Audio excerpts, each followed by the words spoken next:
सबको जय यीशु की। प्रभु यीशु क्रिस्त में प्यारे भाइयों बहनों, नवजीवन का संदेश इस शीर्षक के अंतर्गत प्रतिदिन का ईश्वर का जीवंत संदेश सुनने के लिए, उसको ग्रहण करने के लिए, समझने के लिए, उन वचनों के अनुसार जीवन बिताने की शक्ति, सामर्थ्य, कृपा, अनुग्रह मांगते हुए एक सुंदर क्रिस्तीय जीवन बिताने के लिए, प्रभु की गवाही बनने के लिए, साक्षी बनने के लिए मैं आप सभी लोगों का हार्दिक स्वागत करता हूं। आज अक्टूबर की 29 तारीख है, मंगलवार का दिन है और आज के पहले पाठ में जो कि संत पौलुस का पत्र एफेसियों को लिखे हुए पत्र अध्याय 5 पद संख्या 21 से 33 का प्रसंग है।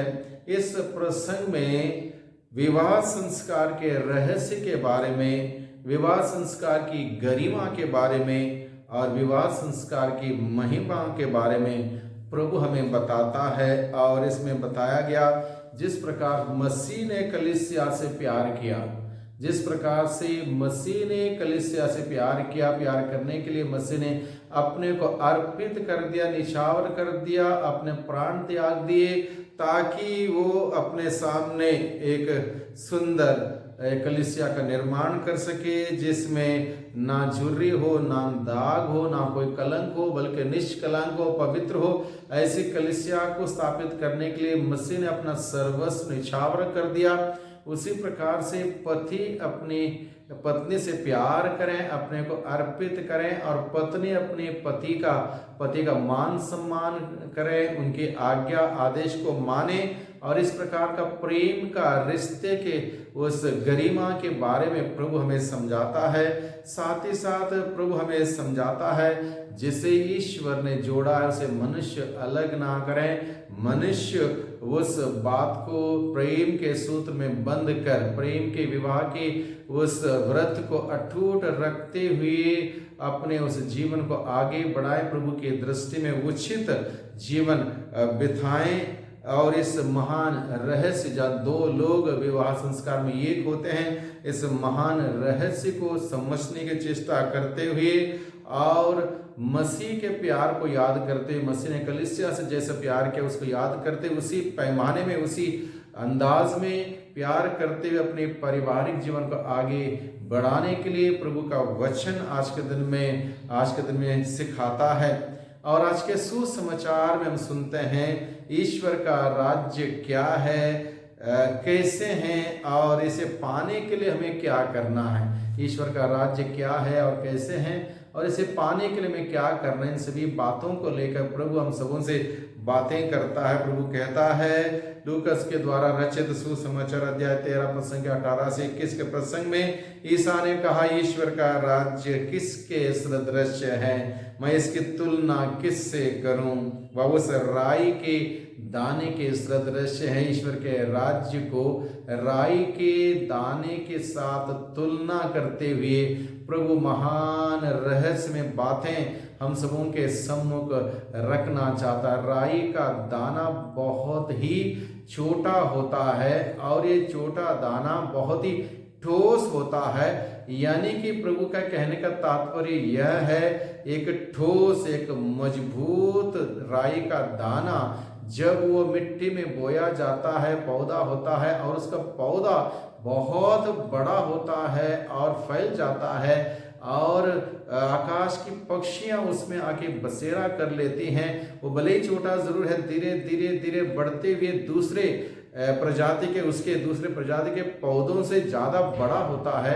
इस प्रकार से प्रभु क्या कहता है, राई का दाना जैसे छोटा है लेकिन मजबूत है, धीरे धीरे उसका पौधा बढ़ता है, उसी प्रकार से ईश्वर का राज्य भी इसी प्रकार से बढ़ना है। और इसी प्रकार से बढ़ने के लिए प्रभु आज के वचनों के द्वारा हम सबों से बातें करता है। इसलिए प्रभु कहता है हमारे जीवन के छोटे छोटे सेवा कार्य राही के दाने के बराबर हैं जो धीरे धीरे बढ़ते हैं। हमारे जीवन के छोटे छोटे अच्छे कार्य, नेक कार्य, दूसरों के प्रति किए हुए सेवा के कार्य, कलीसिया के प्रति किए हुए सेवा के कार्य, छोटे छोटे कार्य राही के दाने के भांति धीरे धीरे बढ़ते हैं।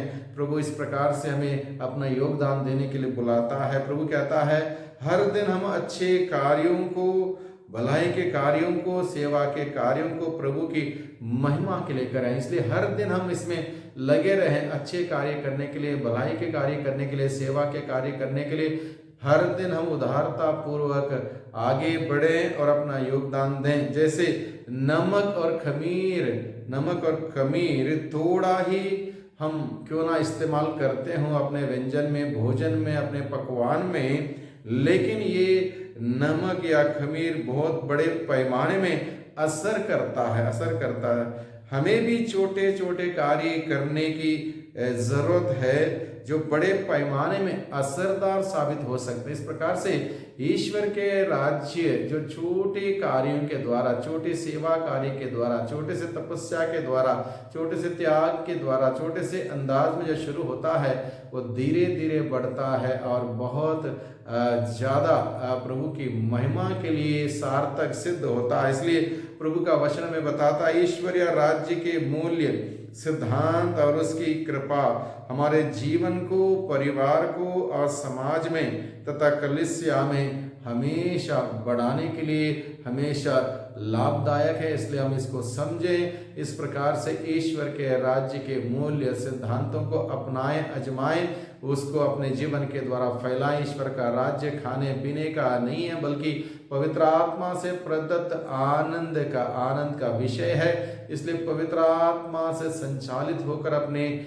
जीवन के द्वारा, छोटे छोटे सेवा कार्यों के द्वारा ईश्वर के राज्य की हम लोग प्रचार प्रसार करें, प्रभु की महिमा करें और प्रभु हम सबों को निश्चित रूप से अपने उदारता से बहुतायत की आशीष, कृपा, अनुग्रह बरसाएंगे। इसलिए आज के दिन में प्रभु हम सबों को निमंत्रण देता है ईश्वर के राज्य के बारे में मनन चिंतन करने के लिए, उस रहस्य को समझने के लिए और उसमें सक्रियता से शामिल होते हुए प्रभु की सेवा में लगे रहने के लिए प्रभु हम सबों को निमंत्रण देता है। ईश्वर के राज्य का आनंद हम सभी पाएं। ईश्वर के राज्य के आसपास नहीं बल्कि ईश्वर के राज्य के सक्रिय सदस्य के रूप में शामिल हो जाएं और उसमें अपना योगदान देते हुए हम सभी आगे बढ़ें। इसके लिए प्रभु हमें बुलाता है। प्रभु का वचन हम सभी ग्रहण करें। जैसे आज के पहले पाठ में बताया, दंपतियों को, परिवार की जिम्मेदारी, दाम्पत्य जीवन की जिम्मेदारी को निभाते हुए